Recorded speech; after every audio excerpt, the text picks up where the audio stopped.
ఇప్పటికే వేల మంది రైతులు తమ భూములు ఇచ్చారు. భూ సమీకరణ అంటే ల్యాండ్ పూలింగ్ ప్రకారం ప్రభుత్వం వాళ్ళు ఇచ్చిన భూములకి రిటర్నబుల్ ప్లాట్సు, తర్వాత దానికి కొంత కాంపెన్సేషను, కౌలు ఇవన్నీ కూడా చట్టంలో పొందుపరిచారు. అంతా స్మూత్గానే జరిగిపోతుంది. ఎందుకంటే ఫేజ్ 1లో దాదాపు 35,000 ఎకరాలు, సుమారు 30,000 మంది రైతులు. తిరిగి ఫేజ్ 2లో మళ్ళీ 17,000 ఎకరాల భూ సేకరణ. దానికి దాదాపుగా ప్రక్రియ ప్రారంభమైంది. భూ సేకరణ జరుగుతోంది. సరే, ఎన్ని వేల ఎకరాలు ఎందుకు, ఏం చేయదంతా ఒక చర్చ. దానికి ఇప్పటికే ప్రభుత్వం చాలా స్పష్టంగా చెప్పింది. ఇంత రాజధాని ఇంత పెద్దగా ఎందుకు నిర్మించాలని అనుకుంటున్నారు అంటే, ప్రపంచంలోనే ఒక అత్యుత్తమ రాజధానిగా, ప్రపంచ అత్యుత్తమ నగరాల్లో ఒకటిగా ఉండాలి అనేది అమరావతికి సంబంధించిన ఒక కాన్సెప్ట్. ఇది గ్రీన్ఫీల్డ్ క్యాపిటల్, అలాగే సెల్ఫ్ సస్టైన్డ్, ఇవన్నీ మనం అనేక సందర్భాల్లో చెప్పుకున్నాం. చర్చ అది కాదు. ఇక్కడ విజయవాడ NH16 హైవే నుంచి అమరావతి సీడ్ క్యాపిటల్ అంటే హార్ట్ ఆఫ్ ది రీజియన్ ఏదైతే ఉందో దానికి కలిపే రోడ్డు ఒక 20 కిలోమీటర్ల రోడ్డు ఉంటుంది. కరెక్ట్గా అక్కడ సీడ్ క్యాపిటల్కి సంబంధించి పనులు జరగడానికి గత ఏడాదిన్నరగా జాప్యం జరుగుతుంది. దానికి కారణం ఏంటంటే, దాదాపు 99% పైగా, ఇంకా చెప్పాలంటే 99.5% పైగా రైతులు భూములు ఇచ్చేశారు. ఈ సుమారు 2 నుంచి 3 ఎకరాలు, టు బీ ప్రిసైజ్ 2.725 ఎకరాలు, అంటే 2 ఎకరాలకు పైగా భూమి. ఈ రైతుల విషయంలో మాత్రం ఎందుకెంత వివాదం జరుగుతోంది, ఎందుకెంత రాద్ధాంతం జరుగుతోంది? సరే, ముందుగా భూములు ఇచ్చిన రైతుల విషయంలో అంతా పర్ఫెక్ట్గా జరిగిపోయిందా, అందరూ హ్యాపీ అంటే, సరే కొంతమందికి కొన్ని అభ్యంతరాలు ఉండొచ్చు, లేకపోతే ప్లాట్ల ఇవ్వడం విషయంలో కొంత జాప్యం జరుగుతూ ఉండొచ్చు. ఇది కొంత రియాలిటీ. సో దాని విషయంలో మంత్రి మాట్లాడుతున్నారు, అధికారులు మాట్లాడుతున్నారు. దీనికి ఒక CRDA ఉంది కదా, దానికి ఒక చట్టం ఉంది. మొట్టమొదటి CRDA అక్కడ ప్రారంభమైన భవనం కూడా అదే. సో కానీ ఈ రైతుల విషయంలో అనేక సార్లు ప్రయత్నాలు చేసి రిప్రజెంటేషన్ ముఖ్యమంత్రి దాకా వెళ్తే ఆయన కూడా భరోసా ఇచ్చినా కూడా ఈ కొద్దిమంది రైతుల విషయంలో ఇంత అభ్యంతరం ఉంది అంటే, ఇక్కడ తప్పు రైతులది కాదు. ఎందుకని ఇప్పుడు మొత్తం మీద భూ సమీకరణ చేయాల్సి వచ్చింది. భూ సమీకరణ చట్టం ద్వారా దానికి కాంపెన్సేషన్ ఇస్తారు. ఎకరానికి 2.5 కోట్ల ఎంతో కాంపెన్సేషను, ఇవన్నీ ఉన్నాయి. కానీ భూ సేకరణలో భూమి ఇస్తే దానికి వచ్చే లాభం, ఇదే లాభ నష్టాలు బిజినెస్ కాదు. కానీ నేను టెక్నికల్గా ఓట్స్ కోసం చెప్తున్నా. భూమి ఇవ్వడం అనేది త్యాగం. 5 కోట్ల మంది ప్రజలకు సంబంధించిన ఒక రాజధాని కోసం అక్కడ వాళ్ళ భూములు, రైతులు ఉన్నారు కాబట్టి ప్రభుత్వం కన్విన్స్ చేసింది, వాళ్ళు ఇచ్చారు. సో ఆ త్యాగానికి గుర్తింపుగా ప్రభుత్వం ఏం చేయాలో చేస్తోంది. కానీ ఈ కొద్ది మంది రైతుల విషయంలోనే ఎందుకు ఇంత రాద్ధాంతం అంటే, దీని వెనకాల ఒక రాజకీయం ఉంది. కరెక్ట్గా ఆ సీడ్ క్యాపిటల్ ఏదైతే ఉందో దాన్ని కనుక ఆలస్యం చేస్తే, ఆ లింక్ను కనుక లేట్ చేయగలిగితే ఆ పనులు ఆలస్యం అవుతాయి.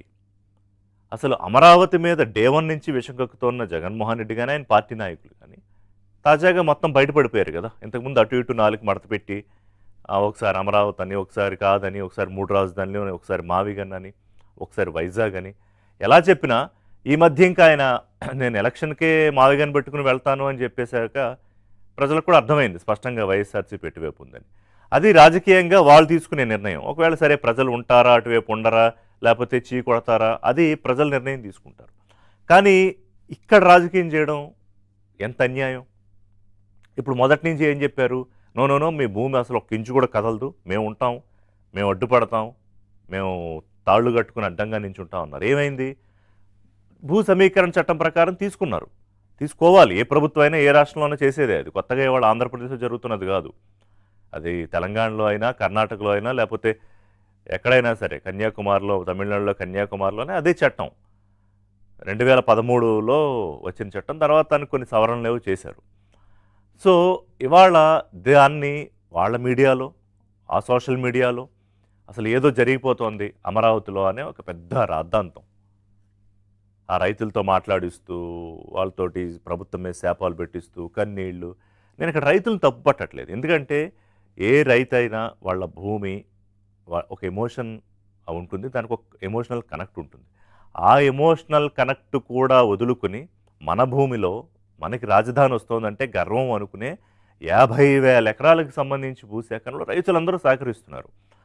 వీళ్ళు కూడా సహకరించే వాళ్ళే. ఇందులో కూడా మాజీ ముఖ్యమంత్రి జగన్మోహన్ రెడ్డి పిలిపించుకుని ఒక రాజకీయం చేయాలనే ప్రయత్నం చేశాక ఆ తర్వాత కూడా భూములు ఇచ్చిన వాళ్ళు ఉన్నారు. కానీ కొంతమందిని మాత్రం అట్లా వీళ్ళు హోల్డ్ చేశారు. వీళ్లతోనే ఈ రాజధాని పరిరక్షణ కమిటీ అని, సిఆర్డీఏ పరిరక్షణ కమిటీ అని ఒకటి పెట్టుకుని, ఏది అసలు రాజధానికే వ్యతిరేకమైన పార్టీ వెళ్ళి అక్కడికి కూడా ఎవరు వెళ్ళారు, రౌడీ మోకల్ని తీసుకెళ్ళి కొంత రాద్ధాంతం చేసే ప్రయత్నం చేశారు. పొలిటికల్ డ్రామా ఫెయిల్ అయింది. ఆ తర్వాత ఏం చేయాలి, ఇంకా ప్రభుత్వం మీద వాళ్ళతో వ్యతిరేకంగా మాట్లాడించాలి. ఇక్కడ ఏదో జరిగిపోతుంది అనే ఒక సీన్ క్రియేట్ చేయాలి. కాకపోతే చాలా స్పష్టంగా అర్థమవుతుంది చూసే ప్రజలకి. సో ఇక్కడ ఇదంతా ఎందుకంటే ఇప్పుడు దీన్ని అడ్డు పెట్టుకుని సోషల్ మీడియాలో ప్రభుత్వం మీద ఒక బురద జల్లే ప్రయత్నం. ఆల్రెడీ సోషల్ మీడియా అడ్డు పెట్టుకుని సోషల్ మాఫియా అన్నాను నేను ఒకరోజు. ఆ ఉన్మాదం ఎంత చేస్తున్నారో చూసాం కదా. ఇవాళ ఆంధ్రప్రదేశ్లో జరుగుతున్న పరిణామాలు. ప్రశ్న జోసెఫ్, అతని వెనకాల అలియాస్ రావణ్, అతని వెనకాల అతనున్న ఆ ఫ్లాట్, ఆఫీస్ తీసుకున్న ఫ్లాట్ ఎవరిది, అవన్నీ విచారణ చేస్తున్నారు పోలీసులు. వాళ్ళు జగన్మోహన్ రెడ్డి గారిని కలవడము. సరే, అక్కడి నుంచి ఫండింగ్ వస్తుందా అంటే ముఖ్యమంత్రి గారే నన్ను పవన్ కళ్యాణ్ తిట్టించడానికి ఫండింగ్ చేయిస్తున్నారు అన్నారు జగన్మోహన్ రెడ్డి. అయి ఉండొచ్చు. సో వివరాలన్నీ బయటకు వస్తాయి. అంటే వీళ్ళ సోషల్ మీడియానే కాదు, మీడియాలో మాట్లాడిన దానికి నిన్న ఆంధ్రప్రదేశ్ అయితే మరి తెలంగాణ పోలీసులు కూడా వైఎస్ఆర్సీపీ అధికార ప్రతినిధిని అరెస్ట్ చేశారు నిన్న. నాగార్జున యాదవ్ అని అతను తెలంగాణ ముఖ్యమంత్రిని ఏది పడితే అది మాట్లాడితే వాళ్ళ ఛానల్లో కూర్చుని ఆ విజువల్ ఉన్నట్టు చూడండి. సో అతన్ని లిఫ్ట్ చేశారు తెలంగాణ పోలీసులు. తెలంగాణ ముఖ్యమంత్రిని పట్టుకుని డెలివరీ బాయ్ ఇట్లా ఏది పడితే అది మాట్లాడాడు. అంటే నేను ఎప్పుడు చెప్తా, భావ ప్రకటన స్వేచ్ఛ రాజ్యాంగం ఇచ్చిందంటే దాని అర్థం ఏంటి? నువ్వు ఎవరినైనా ఏది అంటే అది మాట్లాడడానికి కాదు, దేశాన్ని ఏదంటే అది అనడానికి కాదు, రాజ్యాంగాన్ని తూట్లు పొడిచేలా మాట్లాడడానికి కాదు, నక్సలిజానికి సపోర్ట్ చేస్తూ మాట్లాడడానికి కాదు. దానికి కూడా కొన్ని పరిమితులు ఉన్నాయి. సో మాకు ఏ పరిమితులు ఉండవు, మేము ఏదన్నా మాట్లాడతాం, ఏదన్నా చేస్తామంటే అందుకే ప్రభుత్వం ఇప్పుడు ఒక స్పెషల్ టాస్క్ ఫోర్స్ ఏర్పాటు చేసింది. ఇప్పటికే ఒక సెల్ ఏర్పాటు చేసింది, సోషల్ మీడియా సెల్. దానికి అదనంగా ఇంకో టాస్క్ ఫోర్స్ కూడా ఏర్పాటు చేసింది. అది ఎవరన్నా ఈ రెచ్చగొట్టే చర్యలకు దిగిన దుష్ప్రవర్తన, అసభ్య పదజాలము, నాయకుల కుటుంబ సభ్యుల మీద ఇష్టం వచ్చినట్టు మాట్లాడటము, ఫేక్ న్యూస్ ప్రాపగాండా చేయడము, కులమతాల పేరుతో అలజడులు సృష్టించడము, ఇలాంటి అకౌంట్స్ అన్నీ వాళ్ళు ట్రేస్ చేసి ట్రాక్ చేసి వాళ్ళని పట్టుకుంటారు. సో ఇక మీద ఎవరు తప్పించుకోవడానికి కుదరదు. బయటున్నా కూడా ఎక్కడి నుంచో పెట్టి నడిపిస్తారు. వీళ్ళకి హబ్బులు చాలా ఉన్నాయి కదా, అక్కడి నుంచి నడిపించే వాళ్ళ మీద కూడా చర్యలు తీసుకోవడానికి టాస్క్ ఫోర్స్ ప్రత్యేక చట్టాలు రూపొందించబడుతున్నాయి. అంటే ఇప్పుడు చంద్రబాబు నాయుడు గొడ్డలి అంటే ఈ గొడ్డలి అనేది ఇప్పుడు పొయ్యిలోకి లేకపోతే వంటకి కట్టెలు తెచ్చుకోవడానికి వాడతారు. అదే గొడ్డలిని ఇంకో దానికి కూడా వాడారు కదా వివేకానంద హత్య కేసులో. సో ఇది కుట్రలో చేసే గండ్రగొడ్డల్లా కుట్రగొడ్డలు అనమాట. ఇది ప్రజలు గమనిస్తున్నారు. సో ఇప్పుడు అమరావతి రాజధాని విషయంలో కానీ మిగతా ఏ విషయంలోనే కానీ ఈ సోషల్ మీడియాలో చేసే ఇక ఉన్మాదానికి తెర పడినట్టేనా ఈ టాస్క్ ఫోర్స్ ద్వారా? ఒకటి. రెండోది, అమరావతిలో ఈ రైతులను రెచ్చగొట్టి చేసే రోజుకొక కుట్ర చేసే విషం కక్కే వైఎస్ఆర్సీపీ కార్యక్రమాలకి ఇక బ్రేక్ పడిందా? కొంచెం 2-3 ఎకరాల భూసేకరణ సమీకరణ ద్వారా